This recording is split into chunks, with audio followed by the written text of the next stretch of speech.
Fala galera, beleza? Juno Alves aqui. Hoje a gente vai falar sobre arquitetura no front-end, tá? Então eu separei três tipos ali de projetos, tá? Projetos pequenos, médios e grandes, para a gente ir discutindo algumas estratégias ali para você arquitetar, beleza? Lembrando que isso daqui é basicamente a minha opinião, tá? Com base na minha experiência, e eu gostaria bastante de você compartilhar a sua experiência e também nos projetos que você já trabalhou e principalmente no projeto que você trabalha hoje, tá? Qual tipo de arquitetura você está utilizando aí no seu front-end, beleza? Já deixa nos comentários. Vamos lá. Começando pelo projeto, deixa eu diminuir minha câmera aqui. Pelo projeto menor, projeto mais simples, né? Vamos dizer assim.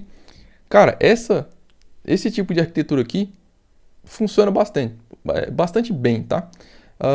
Que é uma pastinha components simples, uma pastinha de functions, pastinha de services ali para fazer as integrações ali com back-end, etc, com APIs, talvez APIs até de terceiros, né, que não está dentro do seu time, uma pastinha styles e a famigerada pastinha utils, né? Essa pastinha utils aqui, ela é bem discutida, tá? A gente vai abordar mais sobre ela, principalmente nos próximos tipos de projeto aqui, porque ali geralmente, né, é uma pasta que geralmente é onde vai ficar a bagunça, tá? Por quê? Os arquivos que vão entrar, né, dentro da pastinha utils, geralmente eles não se encaixaram nas outras pastas. Então, geralmente é essa a definição que o pessoal utiliza, tá? Então, se você tem algum arquivo, algum utilitário, né? Por isso do nome utils, né? Algum utilitário ali que ele não se encaixa na function, não se encaixa no service, não se encaixa em styles, em lugar nenhum, ele vai acabar entrando dentro de utils, tá? Isso, né, por si só pode ser um problema, tá? Mas lembrando que é um projeto pequeno, um projeto menor, provavelmente não vai escalar tanto. Então, né, tudo aqui é questão de pró e contra, tá? Esse é o grande ponto aqui do vídeo que eu já vou deixar claro desde o início, tá? Todo tipo de arquitetura, todo tipo de decisão que você vai tomar, ele vai ter os seus prós e também vai ter os seus contras, tá? Não existe bala de prata, aquela solução que ela vai ser perfeita em todas as situações. Não vai, simplesmente não existe, tá? Sempre você vai ter que ficar analisando trade-offs. E quanto mais você estudar sobre o assunto, mais você vai ver que existem inúmeros trade-offs, tá? Bom, beleza. Aqui a gente, né, esse aqui você vai ver bastante em vários vídeos aqui no YouTube, em cursos mais simples, né, que não abordam tanto assim sobre arquitetura, em projetos menores. Esse tipo de estrutura, né, assim a gente pode dizer, né, componentes, functions, service, styles e utils. Pode ter pastas a mais, pastas a menos, mas não vai fugir muito disso aqui, tá? Já deixa nos comentários, você conhece esse tipo de arquitetura? É familiar aí para você? Uma rápida pausa aqui para eu falar para você sobre a nossa parceira aqui do canal, que é a Rocket City, tá? Então, para você que não conhece, a Rocket City é uma escola de programação que atua aí desde 2017, tá? Formando dezenas aí, milhares de pessoas, tanto aqui no Brasil quanto fora, tá? Então, a gente tem um cupom de desconto de 10% para você assinar aí o plano de assinatura da Rocket City, beleza? Então, e fazendo isso, você ajuda bastante o canal aqui a continuar crescendo. Fechou? Então, dá uma olhadinha no link na descrição e no comentário fixado. Falou! Acho que sim, né? Mas vamos lá. Projeto agora do tipo médio, né? Eu vejo bastante a galera comentando sobre isso daqui, inclusive no LinkedIn, vira e mexe, a gente tem alguns artigos, né, do pessoal comentando sobre essa divisão baseados em features, tá? É uma divisão que eu já trabalhei em um projeto utilizando ela, e ela tem o seu valor, tá? Só que ela também tem os seus problemas, como eu falei desde o início, tá? Prós e contras, beleza? Bom, inicialmente você vai olhar, né, para ela e você vai achar interessante, falar, oh, legal, eu posso separar aqui, por exemplo, pelas features. Imagina que você tem telas ali diferentes ali dentro do seu front-end, são telas relacionadas ao produto, são telas relacionadas ao usuário, telas relacionadas às configurações, por exemplo, settings, né, e por aí vai. Aí você poderia separar a sua estrutura baseado nas features. Bom, e aqui, só que se você for perceber bem, dentro aqui ele segue basicamente a mesma estrutura de um projeto pequeno, tá? Que é aquela pastinha components, functions e etc. Qual que é o problema disso aqui na minha visão, tá?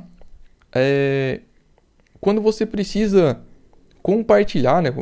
Com certeza vai ter muitos pontos aqui em comum, começa a gerar um pouco de redundância, tá? Porque você vai ter esse tipo de estrutura aqui dentro, você vai ter esse tipo de estrutura aqui do lado de fora também para poder compartilhar componentes que são comuns em todas as páginas, funções que são comuns, services que são comuns, né, que você vai utilizar não só dentro de products, mas também dentro de user, tá? E por aí vai. Então começa a ter esse tipo de, ao meu ponto, na minha visão, né, começa a ter esse tipo de redundância, tá? Mas deixa nos comentários, você já trabalhou em algum projeto maior, inclusive, né? Aqui eu tô colocando ele na categoria médio, né? Com projeto, uma estrutura ali média. Esse tipo de arquitetura, deixa nos comentários aí, fala aí qual foi o seu feedback, o que você aprendeu, o que você faria diferente nesse tipo de arquitetura, beleza? Então, agora, indo adiante, aí a coisa aqui começa a engrossar um pouco, tá? Que são os projetos maiores, tá? Que aí a gente começa a entrar em outros tipos de arquitetura, muitas arquiteturas aqui também voltadas pro back-end, mas a galera acaba trazendo pro front, só que com adaptações, obviamente, tá? Inclusive eu já tenho vídeos aqui no canal sobre Clean Architecture no front e etc. Tem live aqui com o Rodrigo Brandas, né, pra a gente aplicando ali, ele mostrando na prática ali como aplicaria a Clean Architecture no front, fazendo suas devidas adaptações. E aí a gente entra, né, nesse tipo de arquitetura, tá? Que geralmente a gente vai ter a parte de domínio, tá? Que no front-end pode ter suas entidades, com certeza, mas geralmente vão ser as interfaces, os contratos, tá? Que a gente vai ter aqui nessa camada de domínio. A gente vai ter a camada de infra, obviamente, que é a camada que vai fazer essa comunicação ali com serviços externos, tá? A camada de main é a camada, vamos dizer assim, que ela, pelo nome, né, ela é a principal. Por quê? Porque é ela que vai unir todas elas. Porque se você for ver, a de domínio ela está isolada da de infra, que está isolada da presentation, que está isolada da de validation e por aí vai, tá? Mas em algum ponto, né, vai ter uma camada, ela vai ter que se sujar, entre aspas, para poder unir todos esses pontos em comum, certo?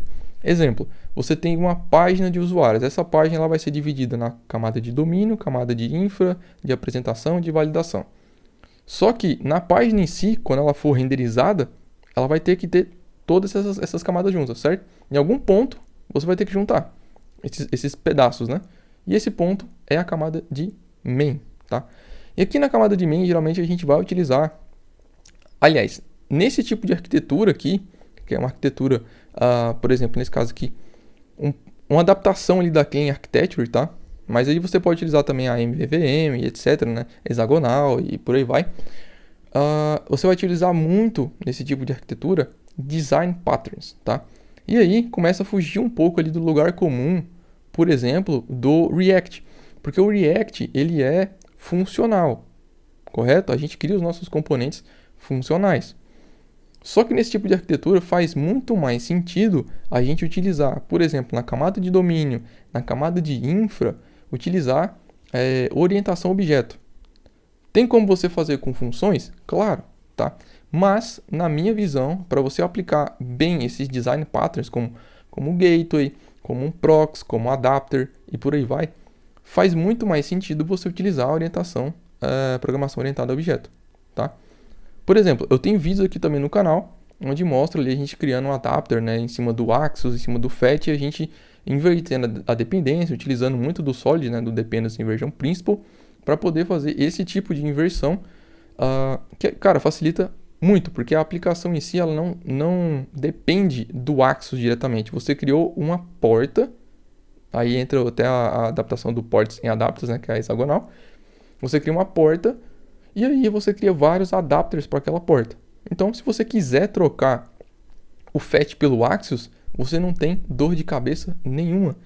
Claro, vai ter várias pessoas nos comentários comentando, dizendo que mas tem projeto aí que tem sei lá quantos anos e nunca trocou o Axios, né, pelo FET ou vice-versa. Claro, mas o ponto é que se você tiver a necessidade ou se você vê que isso pode de fato acontecer, faz sentido você parar um pouco e refletir se o custo de você inserir isso diretamente no seu projeto, enraizar ele ali e criar essa dependência em cima dessas libs, ele faz sentido. Por exemplo, num projeto pequeno, um projeto menor, de pequeno porte, a rapidez, eu creio que ela seja prioridade em cima da qualidade, em cima da manutenabilidade e por aí vai, tá? Testabilidade, etc. Agora, em projetos maiores, em projetos que têm regras de negócio no front, e sim, existem projetos front-end que existem regras de negócio, tá? Claro, a maior parte vai estar no back-end, obviamente, e deveria estar lá, e deve estar lá, né? Mas existem, né, sistemas front-end que também são complexos, que também vão ter regras de negócio para apresentação de determinados elementos. Então, nesse tipo de situação, é necessário você pensar um pouco mais e arquitetar melhor o seu projeto, tá? E aí entra esse tipo de arquitetura, esse tipo de adaptação em cima de uma clean architecture, de um hexagonal e etc, tá? Bom, deixa nos comentários o que você acha sobre isso. E eu queria também deixar aí o recado, né?